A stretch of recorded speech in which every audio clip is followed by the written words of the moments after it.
Hello everybody, welcome back to my channel. I'm Lisa with Lisa Capen Quilts, and today I have a really fun video for you. I'm going to show you my finished floral painted hexi table quilt on display in the sunroom. I think it's gorgeous. I've used my favorite color, purple, to decorate mine, and what's really fun about this pattern is you can be so versatile in the way you make this, and I'm going to show you some close-ups here in a second. But I have painted mine with ink tints, Derwent Ink Tints paint pan sets. Ooh, look at that mess. I save all that ink, y'all. Don't wash that away. You paid for that. You can use all kinds of fabric paints to paint yours, or I've also included in this pattern, let's see, where are they? I've included tracing templates that have already been mirror imaged. So if you don't want to paint your table quilt, you could make yours with applique and cut your flowers and your petals and your stem and actually make your flowers with fabric as well. And of course you can keep it as simple as you want, or you can just really have fun with the quilting like I did. Look at all of that quilting. I'm going to walk you through a step-by-step progression of how this quilt came together, and it's a lot of fun, so I hope you stick around.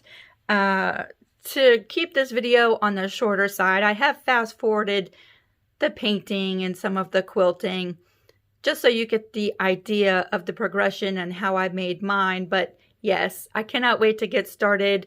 We're going to go ahead and start by cutting out the background for the top of our table quilt. To get started, using the fabric we want to use as the top of our piece, we're going to cut that 22 inches wide by 25 inches long. Then we're going to fold that in half and give it a press. And so now your piece should be 11 inches wide and 25 inches long. We're going to cut out the triangle template and tape that together. Notice the folded edge. Arrange your triangle just like this along the raw edge, and we're going to trim right on the line. We're going to flip that triangle over to the other side and trim right on the line as well. And this gives us our perfect hexi shape. So your piece will look just like this as you trim the triangles. And when you open up the hexagon shape, there is the exact shape all ready to go for the top of our quilt. Once you have the top of your quilt cut out, you're ready to start transferring your image onto the top. Now you'll notice here I'm using a tea stain muslin that you can pretty much see the design through without using a light pad or a window. If you're using a darker fabric, you might want to break out that light box or hold your design up to a window so that you can see a lot easier. So the way I decided to do my quilt is I'm going to take a heat erasing pen and trace my design all the way onto my quilt. And when I quilt my quilt with the design and use an iron, all of the heat erasing pen will disappear. So my markings will be gone when I'm completely finished. But you could use a fabric marker if you wanted to. If you want your marks to be permanent, you could use a fabric marker as well. You could also, instead of tracing your design, you could cut out your pieces from fabric, and instead of tracing and stitching, you could be doing this and putting your design down with fabric, which would be really fun. I think I want to do that next. So I'm just going through and tracing my design. I'm aligning that stem about 1/2 inch away from each one of the corner sections of the hexagon shape. So here is my design all traced. Let's see, there's 1, 2, 3, 4, 5, 6 designs traced onto the top of my quilt. At this point, I'm going to go ahead and baste my quilt with an 80-20 batting underneath the top. And I've just applied a little bit of glue stick to the back side of my fabric and glued it to the batting. And then I'm using a straight edge ruler, and I'm going to trim that batting perfectly flush with the raw edge of my hexagon all the way around. Then we're going to bring this over and put it onto our back fabric with the pretty side facing down I'm going to glue baste my quilt top and quilt batting to the back of my fabric. And then because I'm going to do a self-binding on this project, I'm going to trim the backing, leaving an inch all the way around the hexagon shape. So you'll see here, I've trimmed it away and I've left an exact inch. That's what we're going to use to do the binding on this project. You'll just rotate your hexagon and trim each side. Now, most definitely you could trim your backing exactly flush just like you did your batting and do a traditional binding on this project if you wanted to. I like to use the back as my binding on a lot of these smaller projects because it's just so much faster. So in order to do the self-binding with a glue stick, you're going to apply glue to the inch that hangs beyond your quilt and fold that directly in half, right up to the edge of your quilt. Then you apply a little bit more glue and fold that ½ inch right onto the top of your quilt. Now, because I've used heat erasing pens, I don't want to chance ironing and drying that glue for my binding and accidentally erasing my flower designs. So I'm just going to use some binding clips and clip my binding in place until that glue is completely dry. And you just work yourself right around from side to side, folding your binding right over onto your quilt. And it does give you those nice, pretty little mitered corners on your hexagon.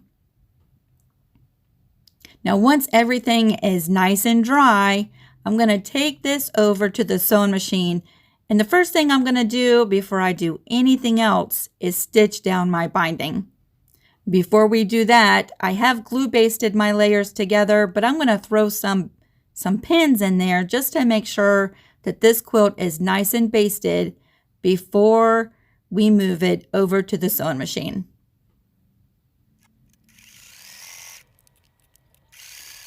Once all the glue is dry from my binding, I'm going to go ahead and stitch down my binding and get that done.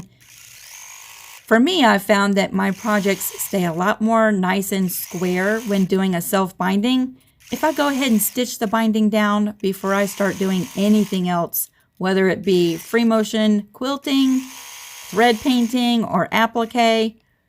I want to go ahead and get that binding done. And now we get into the really fun stuff with making this quilt. I've used, like I mentioned before, a heat erasing pen. I want to take my sewing machine just like you see me doing here. And with my free motion foot, I'm going to retrace my entire design using my needle and thread with the sewing machine, basically drawing the design with needle and thread. And this is so much fun. If you've never tried this, I highly encourage you to give it a try. Now, if you're doing this project with applique, you could also use your free motion foot to stitch down your applique as well, or you could use a blanket stitch or a zigzag stitch.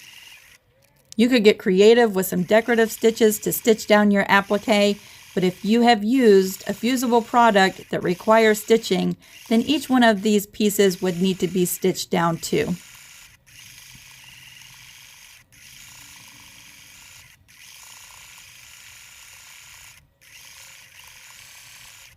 This little quilt project here is great practice for traveling, where you have to draw out your design and then travel in previously quilted areas to move from one place to another.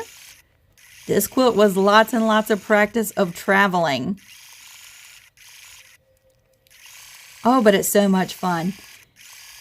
The great part about doing this quilt too is if you're doing it like this, or if you are drawing with fabric markers, or if you've chosen to do applique, once you get this design on, you could stop absolutely here.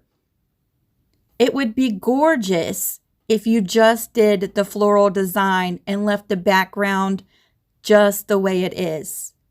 Here's my hexagon with just the flowers stitched, and I think it is beautiful.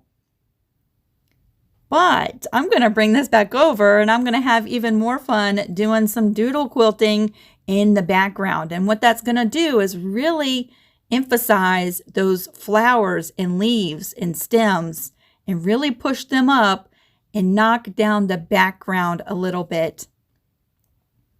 Oh, it is giving a beautiful texture to this quilt. If you haven't tried this, oh, I want you to sit down with some scraps and really give it a try. I think you would have so much fun. Now I did work on this project for several days, an hour here, 30 minutes there, 20 minutes here.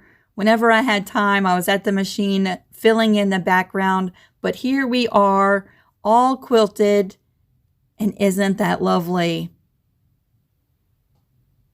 Now, one of the things I have to confess, okay, I'm going to be using these Derwent Inktense paint sets for this quilt. And you could use fabric paints. There's all different kinds of fabric paints out there that you could use. But one of the things that I found is that it's pretty just the way it is. I think if I would have just left it like this, it would have been a showstopper, beautiful piece. But we're going to go ahead and paint the flowers on this particular piece. I also wanted to note that I do not sponsor or endorse. They're not paying me to show these products. And I'm using a Speedball fabric ink because my Derwent set did not come with a white. And I really need that white because I'm painting on a tea stain muslin and I want my flowers to be a little bit lighter. But they don't pay me or endorse me to talk about these products. And so when I show these things in my videos, I'm either trying them out for the first time to give an honest review on them, or it's because I really love using them. So just keep that in mind. And when I say I love these Derwent paints, I really love them. The colors are so vibrant. This paint set, I absolutely love it. I think I will be ordering the Derwent paint pan sets. Come with 12 colors, and there's 2 different sets. I am ordering the other set that does come with a white. I missed the white in this particular set. So the first thing I'm doing is I'm coming in with the Speedball white fabric paint, and I'm painting in the petals of the flower and then adding my purple because I really think that the purple would be way too dark and would be much darker than what I had in mind when I thought about painting these flowers. And the white just really helps soften the ink from the Derwent. And while that white paint is still wet, I'm going to come in with some of the paint on a brush and just blend in some purples in the petals. And y'all, I am not really good at painting florals. I mean, I know where my strong points are, and this is not one of them. All of my flowers, if you look at my finished quilt, look a little bit different from flower to flower, but I think that's kind of normal in nature, right? But this is certainly not a tutorial on how to paint flowers or do floral painting, but I thought it would be fun to bring you along so that you could see the progression of the quilt. And once I got the 3 sets of flowers done on this particular design, I'm going to paint in my leaves. Again, putting down some white paint so that the green really pops.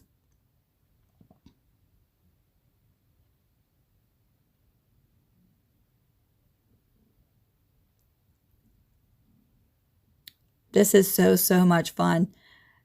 What's really great about this quilt is I get to combine 2 different passions of mine, quilting and painting, into one project.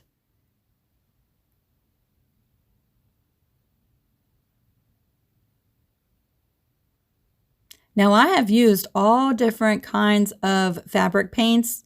Certainly, you are not limited to these Derwent products. This is just something that I recently got. I've been hooked on using them. But any kind of fabric paint that you have would work on projects like this. You could also trace your design with a fabric marker, paint it, and then quilt it. So there's not really a rule on when to do the steps. I think whatever works easiest for you, that's the way that you should do it. If it's easier for you to paint your design first and then stitch it, by all means, do it that way. We are all different, and our minds work differently. And I've always said, whatever works easiest for you, that is the way that you should do it.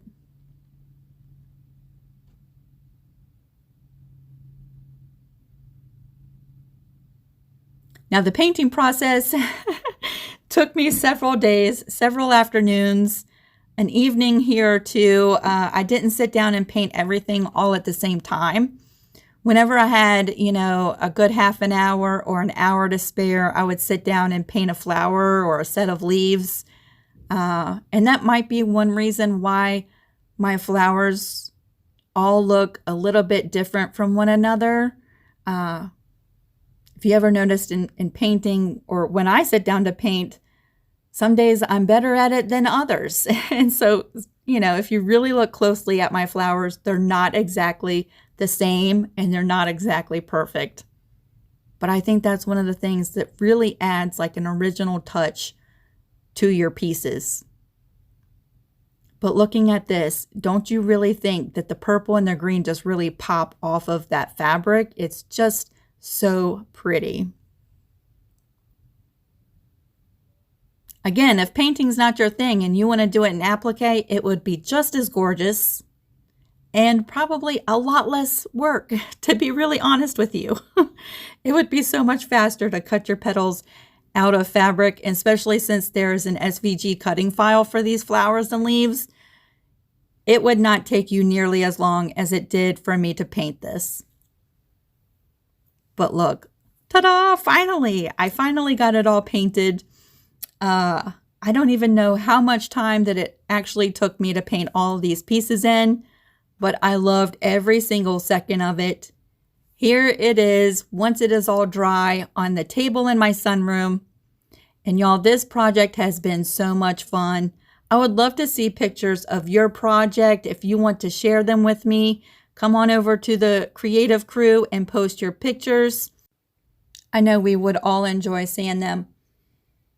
If anything else, I hope that this video has inspired you to sit down at your machine and sew something or quilt something, or even pull out the paintbrushes and paint something. This has been so much fun to hang out with you today. Before we go, I just want to say a special thank you to all of my Patreons. Thank y'all so much. Until I see you next time, have fun creating. Bye, everybody.